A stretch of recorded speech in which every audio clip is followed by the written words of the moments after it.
Hello everyone, welcome back. तो आज हम कल जो हमने इनकम्प्लीट क्वेश्चन छोड़ा था या मैंने आपको कंप्लीट करने के लिए कहा था उसे डिस्कस करके कंप्लीट करते हैं। And this is our last lecture on subsidiary books, right. तो सब्सिडरी बुक्स आज हमारा कंप्लीट हो जाएगा and from tomorrow we are going to start with ledger. क्या स्टार्ट करने वाले हैं हम? लेजर। तो आज हम कॉन्सेंट्रेट करते हैं ऑन दी कल का अधूरा question. It was analytical petty cash book का question. It was which question? It was practical example 5, unsolved example number 5, right. तो आपने इसे टैली किया होगा। आई होप आपने इसका आंसर फाइंड आउट किया होगा। मैंने आपको क्या कहा था कि इन सारे कॉलम्स की अमाउंट पेड से लेके लेजर तक की सारे कॉलम्स की टोटल करो। टोटल करने के बाद amount paid and amount received column को बैलेंस करो एंड फिर उस बैलेंस को नए मंथ में कैरी फॉरवर्ड करो एंड नए मंथ की इंप्रेस्ड अमाउंट लिखो।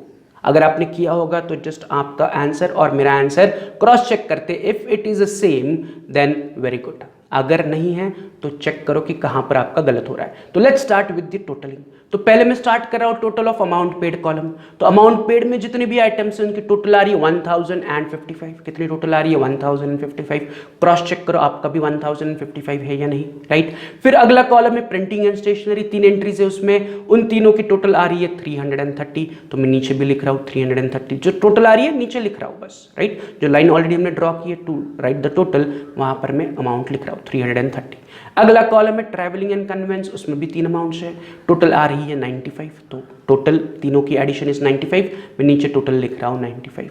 फिर अगला कॉलम है कैरेज एंड कार्टेज। उसमें 40 + 65 यानी कि टोटल कितनी आ रही है? 105। सिंपल कैलकुलेशन है तो नीचे भी लिख रहा हूं 105, राइट। उसके बाद कॉलम है मोबाइल चार्जेस। एक ही अमाउंट है 35 रुपीज। तो total is nothing but 35 rupees, right. उसके बाद कॉलम है मिसलेनियस एक्सपेंसेस। उसमें 3 एंट्रीज है, टोटल करोगे तो आ रही है 240। तो मिसलेनियस एक्सपेंसेस की टोटल 240। मैं नीचे लिख रहा हूं 240। And the last column ledger, there is only one amount that is 250। तो लेजर की टोटल आ रही है 250, राइट। तो आपकी और मेरी total has to be same. Check करो, कल की हमारी एंट्री सारी सेम है, ये इसी प्रकार हमने सारी एंट्रीज की थी, तो मेरी टोटल भी उसी प्रकार आ रही है, right. So once we are done with the totalling, अब हमें क्या करना है? टोटल करने के बाद अब मुझे amount received column and amount paid column को बैलेंस करना है, जैसे हमने इससे पहले कैश बुक्स को बैलेंस किया था, राइट। तो बैलेंस करने के लिए मैं अमाउंट रिसीव्ड की टोटल कर रहा हूं। तो अमाउंट रिसीव्ड की टोटल आ रही है 1400 एंड अमाउंट पेड की ऑलरेडी मैंने टोटल ली है, कितनी है? 1055। तो मुझे पता है amount paid is 1055 and amount received is 1400, right. अब मैं कंपेयर करूंगा दोनों में से बड़ी वैल्यू क्या है। दोनों में से बड़ी वैल्यू 1400 है। तो मैं नीचे आ रहा हूं, दोनों तरफ 1400 अमाउंट में लिख रहा हूं। अमाउंट रिसीव्ड में भी 1400 लिख रहा हूं, अमाउंट पेड में भी मैं 1400 लिख रहा हूं। बड़ी वैल्यू हम हमेशा एज अ टोटल लिखते हैं, राइट। तो बड़ी वैल्यू इज 1400, छोटी वैल्यू इज 1055। इमीडिएटली मैं उसका डिफरेंस कैलकुलेट कर रहा हूं। 1400 माइनस 1045, डिफरेंस आ रहा है 345। तो 345 इज माय बैलेंसिंग फिगर। उस बैलेंसिंग फिगर को मैं उठाऊंगा एंड मैं 1400 के ऊपर अमाउंट पेड कॉलम में लिख रहा हूं। अमाउंट पेड की टोटल कम है तो वहां पर मैं बैलेंसिंग फिगर लिख रहा हूं 345, राइट। तो अब मेरा अमाउंट पेड का टोटल भी 1400 दिखेगा, राइट। तो 345 इज माय बैलेंसिंग फिगर। जिस बैलेंसिंग फिगर को मैं लिखूंगा by balance carried down. Date लिखूंगा 30 तारीख। 30 तारीख क्यों? क्योंकि हमारा current month is April. April month का लास्ट डेट इज 30th। तो मैं लिख रहा हूं 30th April by balance carried down. आगे अमाउंट ऑलरेडी हमने कैलकुलेट करके रखी है 345। तो 345 को मैंने क्या लिखा? By balance carried down. Date में मैंने लिखा 30। तो 30 तारीख यानी कि 30 अप्रैल जो पेटी कैशियर है, पेटी कैशियर की जेब में 30 अप्रैल के दिन 345 बचे थे। अब वो क्या करेगा? 30 अप्रैल से उस बैलेंस को लेके आएगा to the new month that is 1 मई को। मई 1 तारीख को वो कहेगा to balance brought down and amount received column में वो लिखेगा 345। तो 345 इज the amount what? It is the amount carried down जो पेड में हमें दिख रहा है। उस पेड से मैं अमाउंट रिसीव में 345 कैरी कर रहा हूं। कैरिड डाउन को इमीडिएटली मैं नीचे ब्रॉट डाउन कर रहा हूं। मई 1 अप्रैल के बाद अगला महीना इज मई 1 मई। तो 1 मई को मुझे मिल रहा है बैलेंस ब्रॉट डाउन 345। यहां तक क्लियर है? अब हम क्या करेंगे? एक बार हमें बैलेंस ब्रॉट डाउन मिला तो हमें चेक करना पड़ेगा व्हाट इज द इंप्रेस्ड की अमाउंट। क्वेश्चन में इंप्रेस्ड की अमाउंट क्या दी? तो क्वेश्चन में वो कह रहे हैं पेटी cash book kept on Impress system. Question वो कह रहे पेटी cash book kept on Impress system, मतलब आप इंप्रेस सिस्टम फॉलो कर रहे हो, but what is the impressed की अमाउंट, उन्होंने इंप्रेस्ड की अमाउंट ही नहीं दी है। बट हमने जब क्वेश्चन डिस्कस किया था मैंने कहा था कि इंप्रेस्ड की अमाउंट उन्होंने क्वेश्चन में दी है बट इनडायरेक्टली दी है। कैसे? तो 1 तारीख के ट्रांजैक्शन में वो कह रहे हैं ओपनिंग पेटी कैश बैलेंस इज 200, कि आपके पास ऑलरेडी अप्रैल में 200 रुपए जेब में थे, राइट। फिर 2 तारीख को कह रहे आपको बेरर चेक मिला टू मेकअप द इंटरेस्ट 1200, तो आपको इंप्रेस्ड अमाउंट कंप्लीट करने के लिए हेड कैशियर ने 1200 रुपए दिए, तो आपके जेब में 200 रुपए थे, हेड कैशियर से आपको 1200 और मिले, तो अब आपके जेब में टोटल 1400 रुपीज बने, तो nothing but my impressed amount is 1400।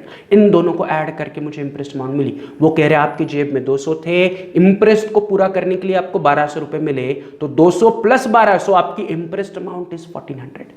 पहले से 200 थे, 1200 और मिले, सो माई इंप्रेस्ड अमाउंट इज 1400, राइट। तो अप्रैल महीने का ये कैलकुलेशन है, उसी को बेस लेके हम मई महीने का कैलकुलेशन करते हैं, राइट। तो इंप्रेस्ड अमाउंट मिली 1400, यस और no.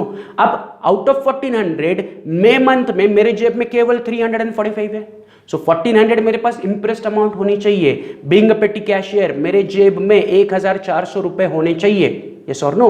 The imprest amount is 1400, जो पिछले मंथ के वैल्यूज से मैंने कैलकुलेट की कि मेरे पास पिछले मंथ यानी कि अप्रैल में 200 रुपए जेब में थे, हेड कैशियर ने इंप्रेस्ड कंप्लीट करने के लिए 1200 दिए, यानी कि द इंप्रेस्ड अमाउंट इज मेरे पास के 200 प्लस हेड कैशियर से आए हुए 1200, so the imprest amount is 1400। उन्होंने डायरेक्टली मेंशन नहीं किया कि इतना इतना इंप्रेस्ड अमाउंट, उन्होंने इनडायरेक्टली बताया है कि 200 थे, इंप्रेस्ड को पूरा करने के लिए 1200 रुपए हेड कैशियर ने दिए, so nothing but the imprest amount is 1400, right. तो इसी 1400 इंप्रेस्ड अमाउंट को मैं इस महीने यानी कि मई महीने के 1 तारीख मेरे पास कितने हैं 345 है, इस और no.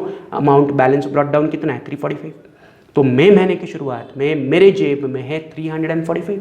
As per the impressed का कैलकुलेशन मेरे पास होना चाहिए 1400, यस और नो। सो अगर मेरे जेब में 345 है एंड मेरे जेब में 1400 होना चाहिए, तो मैं हेड कैशियर से कहूंगा कि देखो इंप्रेस्ड अमाउंट 1400 है, मेरे जेब में 345 है, गिव मी द मनी।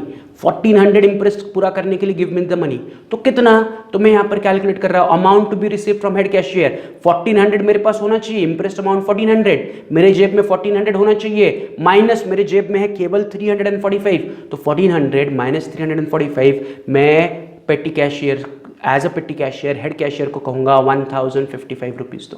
तो एज अ पेटी कैशियर मैं हेड कैशियर के पास जाऊंगा, उसे कहूंगा देखो इंप्रेस्ड अमाउंट इज 1400, मेरे पास है 345, तो 1400 पूरा करने के लिए गिव मी 1055, तो 1055 मैं क्या करूंगा हेड कैशियर से लेके आऊंगा एंड अपने अमाउंट रिसीव्ड में लिखूंगा, तो वही 1055 में उठा रहा हूं, लिख रहा हूं to cash account, amount received में 1055। Is it clear?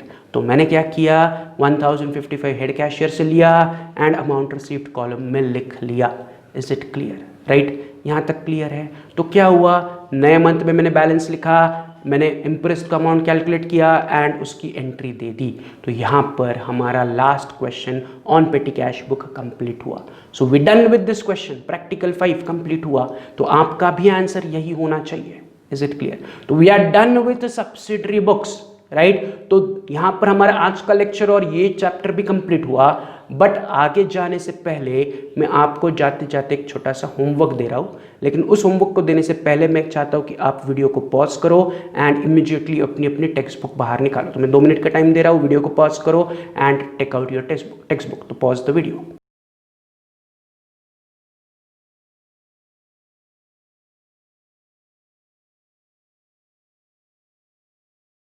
चलो, तो सबने अपने अपने टेक्स्ट बुक्स बाहर निकाले, राइट। अब इस टेक्स्ट बुक्स में से एक क्वेश्चन मैं आपको एज अ होमवर्क दे रहा हूं, जिसका आपको जर्नल एंट्रीज देना है। क्या देना है? Journal entries. ऑलरेडी हमने पढ़ा हुआ है, सीखा हुआ है how to pass journal entries, तो आपकी जर्नल एंट्रीज की रिवीजन भी हो जाएगी, राइट। एंड कल जो हम लेजर का क्वेश्चन सॉल्व करने वाले हैं या लेजर पर डिस्कशन करने वाले हैं, इस क्वेश्चन को बेस लेके हम करने वाले हैं, राइट। तो आपको कौन सा क्वेश्चन सॉल्व करना है? तो आपको आपके टेक्स्ट बुक का question number 3, practical question number 3, ledger chapter का प्रैक्टिकल क्वेश्चन नंबर 3, राइट। तो लेजर चैप्टर का practical question number 3 is like this, from the following transaction prepare ledger accounts in the books of Vinay and balance the same.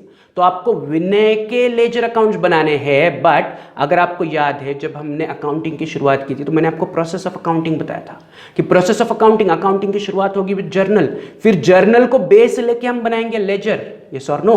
तो journal will be our base to prepare ledger. तो उन्होंने अगर आपको पूछा ledger accounts बनाओ तो पहले हमें इन ट्रांजैक्शंस का क्या करना पड़ेगा, जर्नल करना पड़ेगा। Getting what I am saying?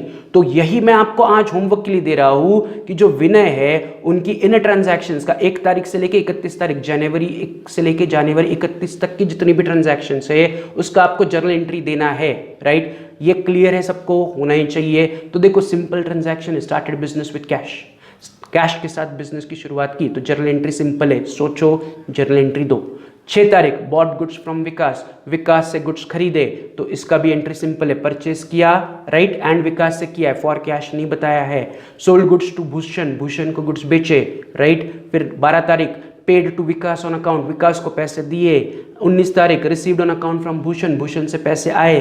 25 तारीख कैश परचेसेस, 30 तारीख कैश सेल्स, एंड लास्ट कह रहे paid wages. So they are very basic simple journal entries और they are very basic simple transaction जिसका जर्नल एंट्री देना काफ़ी मुश्किल नहीं है। इट इज़ वेरी बेसिक है, इससे बहुत डिफिकल्ट जर्नल एंट्रीज हमने पढ़ी है, यस और नो। सो ये आज का आपका टास्क है कि इस क्वेश्चन का जर्नल एंट्रीज बनाना है, इस क्वेश्चन को कन्वर्ट करना इनटू जर्नल। जर्नल ड्रॉ करो, जर्नल एंट्री डेट कॉलम में मंथ एंड ईयर लिखो, फिर 1, 6, 9, 12, 19, 25 जर्नल एंट्रीज दे दो विद नरेशन।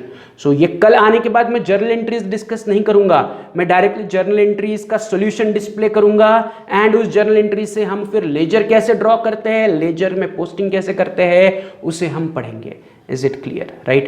तो फिर this is your today's task, this is your today's homework. You have to solve this question as homework. तो text book सबने open किया, ये पेज नंबर पर क्वेश्चन नंबर 3 सबने ओपन किया, तो you have to solve it as homework. Journal entries देनी है, लेजर पूछा है बट बिना जर्नल के हम लेजर नहीं समझ सकते। Is it clear? तो पहले जर्नल एंट्री देख के रखो, फिर उस जर्नल से हम लेजर समझते हैं। Is it clear? चलो तो फिर आज के लिए इतना ही, कल मिलते हैं। कल हम लेजर का पहला चैप्टर स्टार्ट करेंगे, राइट। ये क्वेश्चन आपका बेस रहेगा तो इसका जर्नल आपका रेडी होना चाहिए, तब जाके ही आपको लेजर समझ में आएगा। Is it clear? चलो तो आज के लिए इतना ही। Have a good day, see you, bye.